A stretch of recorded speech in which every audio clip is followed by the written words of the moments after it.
If we know how to talk to our ideal customers in the very right way, and we know what resonates with them, everything else kind of falls in line. So your offers, your copy, your creative, those things are all gonna fall in line. But if you have a disconnect in your overarching messaging, like this umbrella, then most stuff underneath that umbrella, like copy and creatives and your offer, aren't really going to work.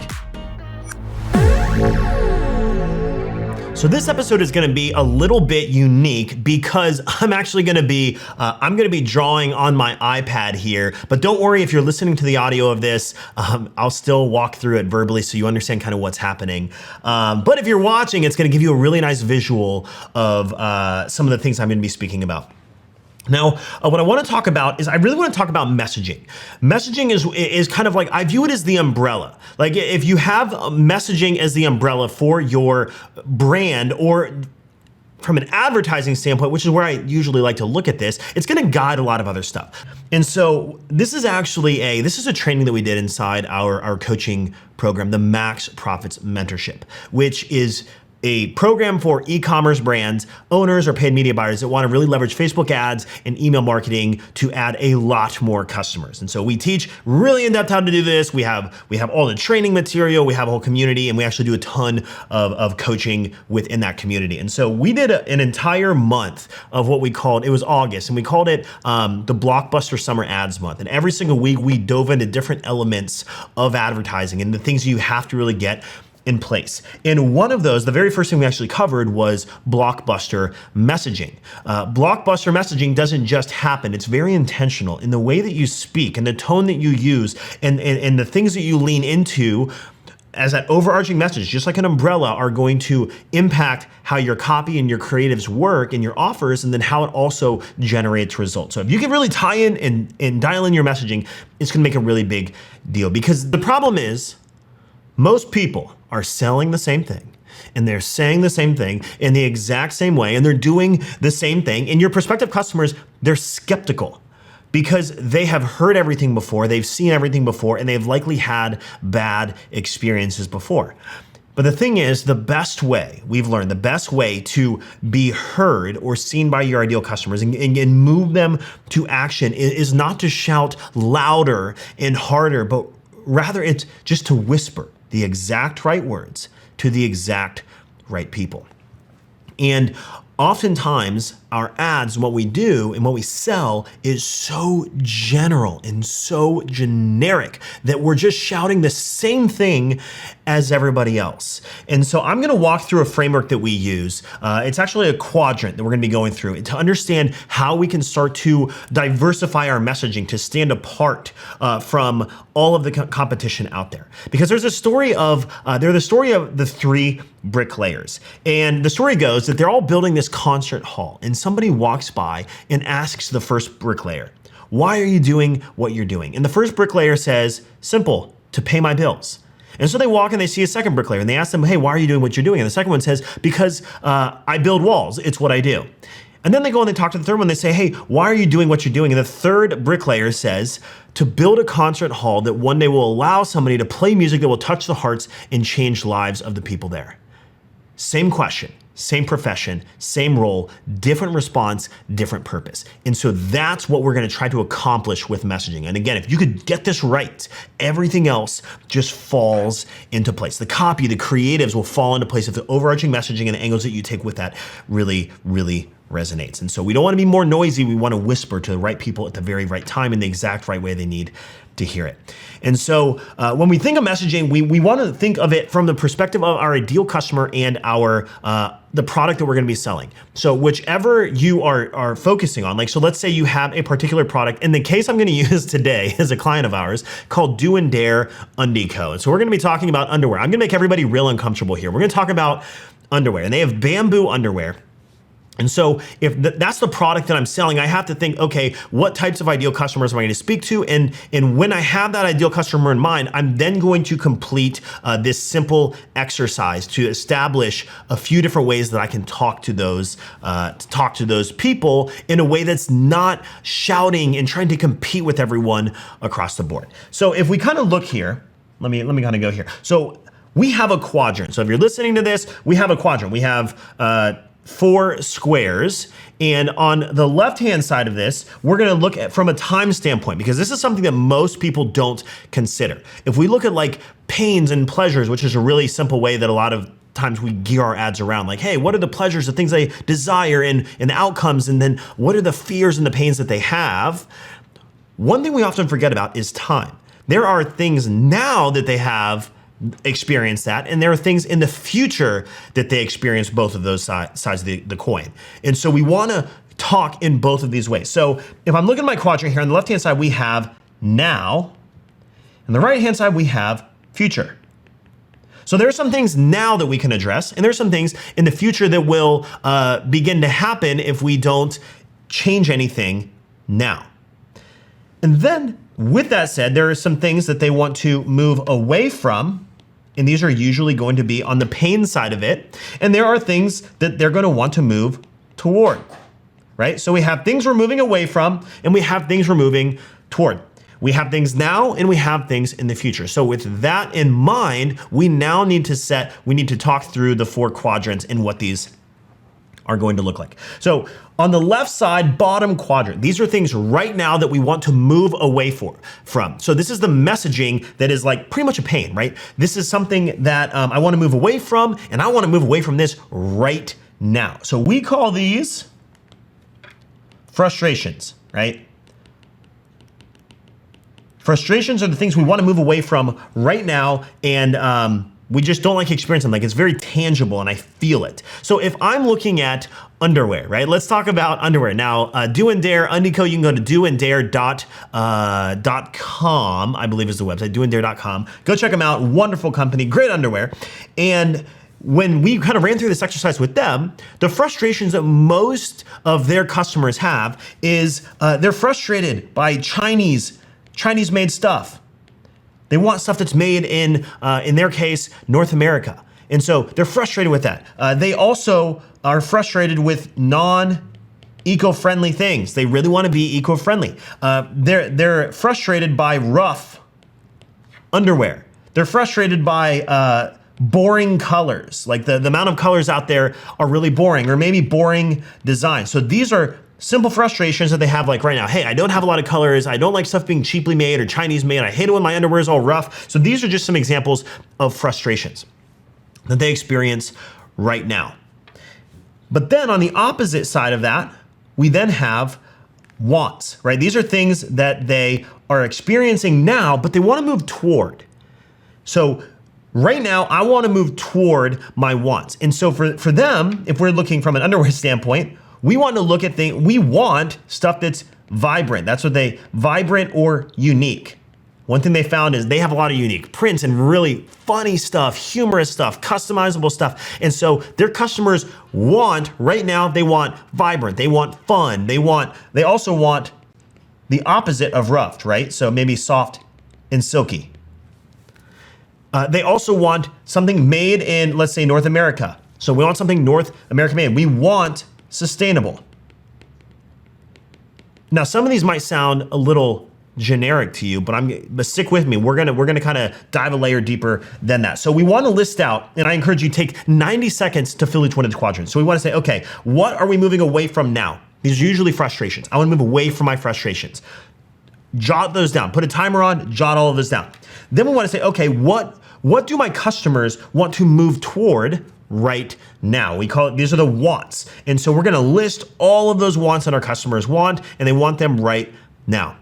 But then we're gonna move to the other side, and this is the future. These are things that they wanna move away from some things, and if they don't solve it with your product, for example, then they're going to, in the future, they're going to experience some degree of pain. And so the future, what they're moving away from is, these are their fears. Right? These are the fears. They want to move away from fears in the future. So these are the fears that they have, right? In the future, if I don't solve this or I don't experience something, I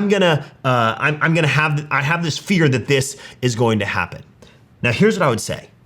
This is where most advertisers don't consider these. They only, the quadrant that is most common, and you think about yourself. Which of those so far is most common for you? You have frustrations, the pain they have right now. We have wants and desires they have right now and they want to move toward. And then we have like fears that we're moving away from in the future. And so far, if we're looking at these, the most common one that we often go through is the wants. And the reason we go to the wants is we think, hey, everybody wants soft and silky underwear or sustainable underwear. Most people want that. Yes, but the reality is a lot of times some of the wants move a little bit into the territory of generic in general. And now we're into this point of just shouting as loud as we can the things that everybody else is already saying.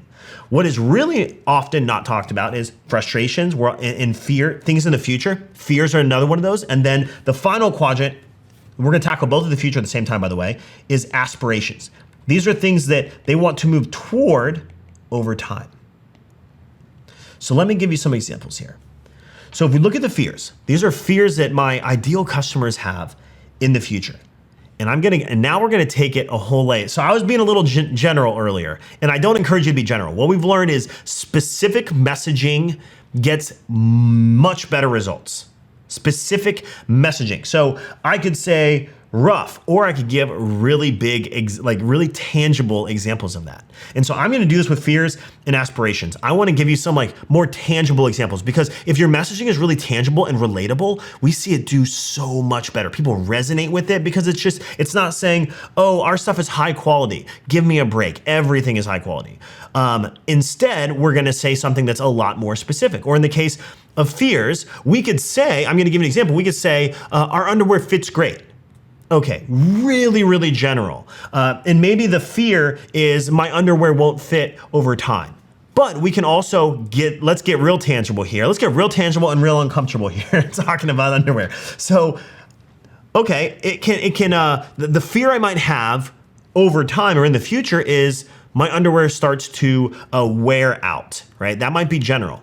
But I could also say it loses stretch. All right, that's a little bit more specific. I could also say, oh, it also gets holes. So that's another thing. And guess what? Our product, bamboo, doesn't get holes like cotton and polyester and a lot of the other things do. And so we could say, okay, a fear is I'll get the underwear and then down the line, it's just gonna be irritating. I'll have this irritation. And so we really dove into this during this session with this client. And as we kind of dove into it, we got real tangible. So I could say, okay, I have a fear in the future that the underwear would be irritable. I'd get irritable from it, you just have an irritation. And they came up with a couple other options. Okay, let's get real tangible here. I might have sore bits. All right, I might have chafing. Okay, I might have, let's say, seams in wrong places. Wrong places. So these are fears that I won't know until I receive your product. In the future, these are the fears that I might start to experience. It might lose stretch, but let's get more tangible. It might get holes. I might have sore bits or chafing or seams in the wrong places, but I don't really know until I actually receive the underwear and I actually experience that. So in this example, if we were to create messaging around each of these to see what really resonates, it is so relatable and it's so specific. When you talk about chafing, you could go with so many different ad angles around that. You could talk about walking around, if you're at Disney and you're walking around at Disney, then you know what it's like to experience a high degree of uncomfortable chafing by the end of the day. And you can have this whole Disney fun, humorous themed ad. And so this is where we want to become really tangible. When I talked about frustrations and wants, I was a little generic, right? Oh, hey, we're made in North America or made in, we're not Chinese made, and we're sustainable and eco-friendly. But here's the thing. Everybody is shouting the exact same thing. So you have to differentiate and then get more specific with those differentiations. Now let's move to the final quadrant, and this is aspirations. These are the things that they want to move toward, right? So we want to move toward these, and in the future, this is what's going to this is what I'm gonna feel. I aspire to feel like this. And a lot of times this is where we're now getting above just the tangible things our product solves. And we're trying to get into the emotional side of our customers. And this is important too, because what we've learned in science has shown time and time again, that people buy based on emotion and they justify with logic. meaning they'll buy things because they want to feel a certain way or they want a certain outcome, whether they say it or not. There's something in the back of their mind that's telling them, I want to feel like this. I want to have this confidence. I want to have this, insert whatever that might be. And the justification is this is the product and these are the features and this is the thing that's going to help accomplish that. And so because of that, we want to speak to the emotion of the aspirations and then get really, really specific. So aspirations, we want something that, let's just say, I'll give a simple one here, right? We could say lasts forever. Okay. I want underwear that lasts forever so I don't have to go buy any new stuff. Okay. I could also say I want something that I'm always comfortable in. So I could say that, but that's kind of general, right? So always comfortable in it. But I might even go a layer deeper and say, well, what's something I want comfortable in it? Okay, I could also lean into, this is something that could spice it up. I can say, okay, I want to spice it up in, I could say I want to spice it up in the bedroom, and I want to spice it up in my relationship. And you can get really tangible with those aspirations, those emotions that are going to really come out that are super, super relatable. And so these are, and then on the long term, we want to move toward, in the future, we might want to move toward, on the eco side, I could say, okay, I want to make an environmental difference with what my messaging or with my decisions in my products in general. So I can make an environmental difference, but I would encourage you in all of these, we want to get really, really specific with these. And as we do these things, what's going to start to happen, if we can, if people get what they want, if they can get what they want, then it's going to lead them into future happy territory. And on the reverse side, if they leave things unchecked and they don't buy a product or they don't get something like yours that's going to solve this pain or just solve this satiation, this emotional experience that they want or what they're looking for, then it's going to move them into that fear and into that pain territory. So most messaging is just really generic, and it's on, hey, we have pain and we have pleasure. We have things that they desire and we have things they want to move away from. But we have to also think in terms of things now and things in the future. Most people are really generic with their messaging, but specificity is going to help you when you're creating your copy and you're building your creatives and you're running your campaigns, whatever that might be. And so we like to run this exercise. And once we go through this, we take time and we say, okay, what are the frustrations, the wants, the fears, and aspirations? Once we list all of those out, we'll begin to do what's called rapid experimentation. I'm not gonna talk about it now. It's way too deep to cover here. We'll include a link to our $27 bootcamp where we walk through rapid experimentation. But we'll take these different unique messages that are very specific and we'll run tons of tests to say, okay, which of these is going to resonate with my customers the most? Because oftentimes we try to force what we believe without tons of data. We try to force what we believe is going to resonate with people, and then we come to find out, that wasn't really what actually resonated with them. But by not testing and going really wide with a ton of different messaging, we really will never know. You might think that, oh, everybody wants soft and silky underwear, so I'm gonna pride my ads in that, and that's like what my copy and the direction is gonna be. But the reality is, everybody is saying everybody wants that. It's just like a unspoken. Why would anyone not want soft and silky? Why would anyone want rough and uncomfortable? And so many advertisers are doing that. They're using the most basic, bland messaging that you could use. So this is a way to break it down into the different potential angles you can go, and then branch and splinter off of that, where you start to create tons of variations that are very, very specific. I gave the example of, you could say, hey, our underwear, the fear that they might have is irritability. Well, we could talk about sore bits, chafing, and seams in the wrong places. Those are so specific. You're listening and probably getting a little uncomfortable when I'm saying that, but that's okay. That's what's gonna move people, and that's what's gonna really, really resonate with people. So I encourage you, do this exercise. It takes like 15 minutes if you really sat down and you thought about this, and then this can guide all this messaging is the umbrella, and it will guide your creatives and your copy, and you will produce better ad results by doing this simple thing. This was produced by Dylan Counts, and if you're not part of the Ecommerce Alley Facebook group, go join it. Go to alleypodcast.com/group. It's absolutely free. There's like 4,500 of us there. We go live every single week. We do additional training, and we'll see you in the next episode.